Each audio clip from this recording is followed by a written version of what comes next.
میں ضرور تمہیں آزماؤں گا، خوف دے کر، جانوں مالوں پھلوں کی کمی دے کر، اور اگر تم نے صبر کیا تو میرے محبوب انہیں جنت کی اور میری رحمت کی خوشخبری سنا دیجئے۔ اگر کوئی نیک بیمار پڑ جائے تو اس کی اللہ آزمائش فرما رہا ہوتا ہے، اس کی اللہ آزمائش کرتا ہے، اللہ تبارک و تعالیٰ اس پر فضل فرماتا ہے، اس کی آزمائش کرتا ہے۔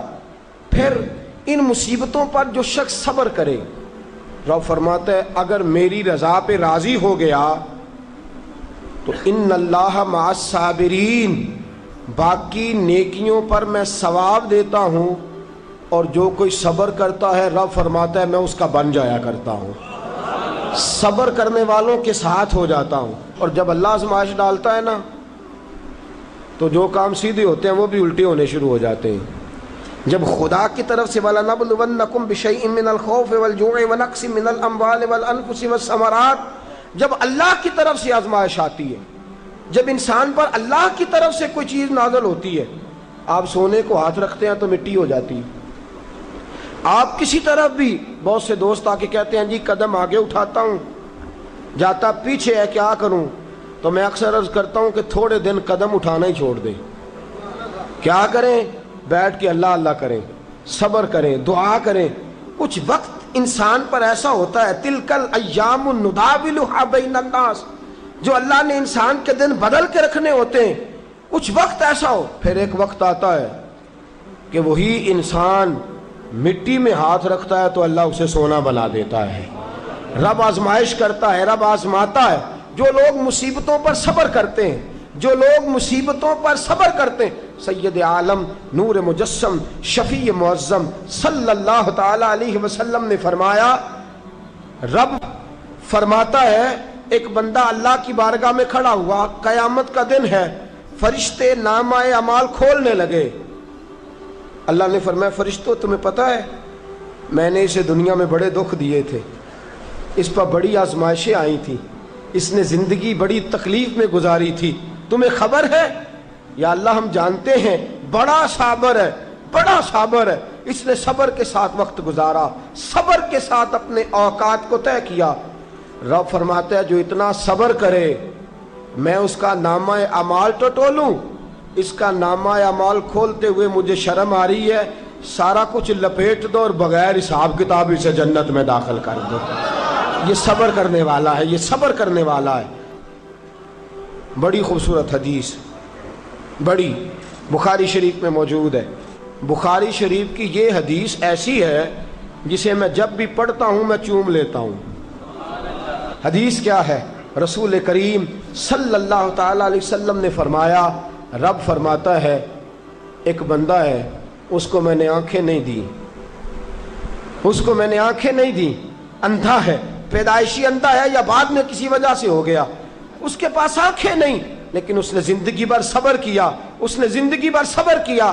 صبح قیامت وہ کھڑا ہوا تو رب کریم نے فرشتوں سے فرمایا، فرشتوں اس کو میں نے آنکھیں نہیں دی، بیچارہ نہ بیٹی دیکھ سکا نہ بیٹا، نہ باپ دیکھ سکا نہ ماں، یہ کوئی دنیا کا نظارہ نہیں کر سکا، تم بتاؤ اس کا اجر کیا ہے؟ فرشتے کہتے ہیں مولا جنت کا اعلیٰ درجہ دے دے، اللہ اسے بے حساب بخش دے۔ تو رب فرماتے اس نے ساری زندگی بغیر آنکھوں کے صبر کیا ہے، اسے صرف جنت نہیں ملے گی بلکہ آج اسے اس کا رب اپنا دیدار بھی کرائے گا۔ فرمایا قیامت میں لوگ جنت کے نظارے کریں گے اور یہ اللہ کا دیدار کرے گا، اس کو رب کریم کے جلوے دکھائے جائیں گے، اس لیے کہ یہ صابر رہا۔ اور میرے اعلیٰ حضرت فاضل بریلوی رحمۃ اللہ علیہ فرماتے ہیں جو صابر ہوتا ہے نا، توجہ ہے آپ کی، میری بات کی سمجھ آ رہی ہے؟ اعلیٰ حضرت فرماتے ہیں بڑا قیمتی جملہ، فرماتے ہیں جو صابر ہوتا ہے وہ سکون میں ہوتا ہے۔ شیخ سعدی رحمۃ اللہ تعالیٰ علیہ کے پاس ایک شخص آیا، کہنے لگا حضرت جی دیکھیں نا میرے پاس اتنے بھی پیسے نہیں کہ میں جوتے لے سکوں، کیوں؟ فرمایا صبر کر اللہ دے گا۔ کہنے لگا جی صبر ہی کیا ساری عمر، اس نے جوتے لینے کے برابر بھی پیسے نہیں دیے، ننگے پاؤں پھر رہا ہوں۔ شیخ سعدی رحمۃ اللہ تعالیٰ علیہ نے اس کا بازو تھاما، ایک گھر میں لے گئے، دروازے پہ دستک دی، گھر کا مالک باہر آیا، اس نے دونوں طرف بیساکھیاں پکڑی ہوئی ہیں، ٹانگیں تو ہیں پر پیر ہی کوئی نہیں۔ فرمانے لگے بتا یہ اچھا ہے کہ تو کہنے لگا جی میں آپ سے بھی معافی مانگتا ہوں، اپنے رب سے بھی معافی مانگتا ہوں۔ نبی پاک صلی اللہ تعالی علیہ وسلم نے فرمایا خدا اگر تجھے مصیبت دیتا ہے نا، اور ان مصیبتوں پر جب اللہ تجھے قیامت میں اجر دے گا تو تیرا دل چاہے گا کاش سکون ہوتا ہی نہ، آزمائشیں ہی آزمائشیں ہوتی، تو وہ اجر دیکھے گا۔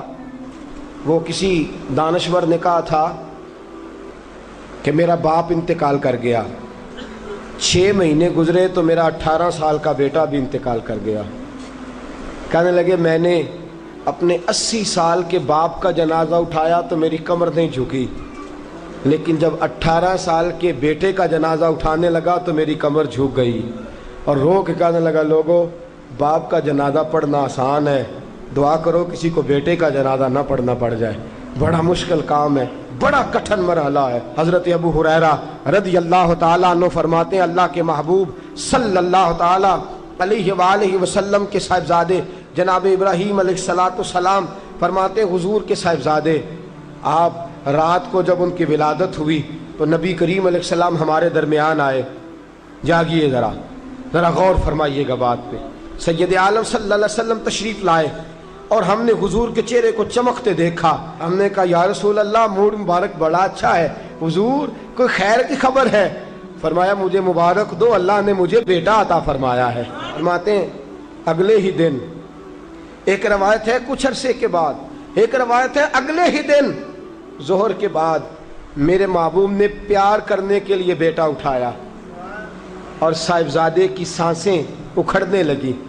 رسول پاک کے صاحبزادے نبی پاک کے مقدس ہاتھوں میں سانسیں اکھڑ رہی ہیں، حضور کے دستے مبارک میں صاحبزادے نے وصال کر دیا۔ آنکھیں بند کی تو نبی کریم کی مقدس آنکھوں میں آنسو آئے۔ رات خوشی تھی، رات حضور مبارکیں وصول کر رہے تھے، رات مسکرا رہے تھے، ایک ہی تو رات گزری ہے، 24 ہی تو گھنٹے ہوئے ہیں، آنکھوں میں آنسو بھر آئے ہیں۔ حضرت عبداللہ ابن عمر رضی اللہ تعالیٰ عنہ عرض کرتے ہیں یا رسول اللہ آپ رو رہے ہیں؟ حضور صاحبزادے کا انتقال ہوا تو رو رہے ہیں؟ نبی رحمت صلی اللہ تعالی علیہ وسلم نے فرمایا عبداللہ دل میرا غمزدہ ہے، آنکھوں میں آنسو ہیں، پر میں اپنی زبان سے وہی جملے کہوں گا جس سے میرا اللہ راضی ہوگا، میں کوئی بے صبری والی بات نہیں کروں گا۔ اور یاد رکھیے مصیبتیں اللہ کے پیاروں پر آتی ہیں۔